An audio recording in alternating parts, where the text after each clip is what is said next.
చాలామంది మన జబర్దస్త్ సంబంధించిన వాళ్ళందరూ కూడా ఒక డైరెక్షన్ మీద ఫోకస్ పెట్టాలి అనేది ఎందుకు ఇలా వచ్చింది? అది డైరెక్షన్ మీద ఫోకస్ పెట్టాలని కాదు, నార్మల్గా ఏంటంటే మనం ఆల్రెడీ జబర్దస్త్లో 100 స్కిట్స్ చేశాం.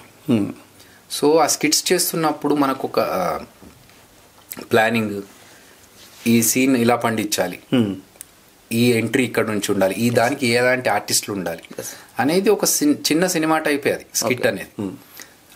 దానికి హెడ్, టెయిల్, మిడిల్ ఇవన్నీ ఒక బాడీ ఎలాగైతే సినిమా కోసం మనం అనుకుంటామో స్టార్టింగ్, బిగ్, ఎండింగ్, మధ్యలో స్టోరీ, అలా స్కిట్ కూడా మనకు ఒక చిన్న సినిమా లాంటిది. ప్రతి స్కిట్ ఒక సినిమా లాంటిది.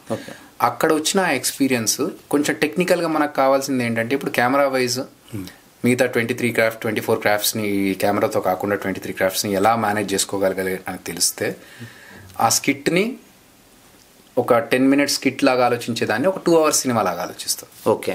సో ఆ ఆల్రెడీ ఎక్స్పీరియన్స్ అందరికీ వచ్చేసింది. ఆల్మోస్ట్ ఒక 9-10 సంవత్సరాల నుంచి జబర్దస్త్ చేస్తున్న వాళ్ళందరూ. కాబట్టి ఆర్టిస్ట్కి అవకాశాలు వస్తే మనం బిజీగా ఉంటాం కాబట్టి దాని గురించి ఆలోచించాల్సిన అవసరం లేదు. ఓకే. కానీ సినిమాలో ఆర్టిస్ట్గా అవకాశాలు లేకపోతే, ఇప్పుడు ఫర్ ఎగ్జాంపుల్ నేనే జబర్దస్త్ కాకుండా నాకు వేరే సినిమాల్లో పెద్దగా అవకాశాలు లేక ఇట్లా వస్తే 1-2 సినిమాల హీరోగా రావడము, ఆ వచ్చిన సినిమాలు బయటకు రాకపోవడము, ఇలాంటి సందర్భాల్లో ఏంటంటే సరే మనం మన సైడ్ నుంచి ఒకటి రాసుకుంటే ఎలా ఉంటుంది ఓకే అని మన సైడ్ నుంచి ఒక క్రియేటివ్ రాసుకున్నప్పుడు అది బాగుంది, దాని డైరెక్షన్ కూడా మనమే చేస్తే బాగుంటుంది కదా ఓకే అనే ప్రాసెస్లో వచ్చిన డైరెక్టర్స్ వీళ్ళంతా కూడా. Okay okay